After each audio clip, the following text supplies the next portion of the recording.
দেখলেন আপনার পোলা এই ডাইনি রে দুই চোখে দেখতেই পারে না। আরে মাইয়া এই তোর কাবিনে কত টাকা দেন মোহর দিচ্ছে, হ্যাঁ সব টাকা আমি দিয়ে দিমু।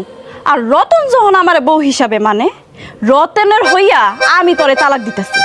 1 তালাক, 2 তালাক, 3 তালাক, 22 তালাক। এবার বাইর হ, বাইর হ আমার শ্বশুর বাড়ি থেকে।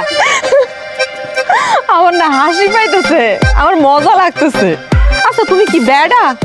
তুমি আমারে কেমনে তালাক দিবা? আর আমি কি তোমার বউ? আমি রতনের বউ, যদি তালাক দিতেই হয় তাহলে রতন আমারে তালাক দিতে পারবো।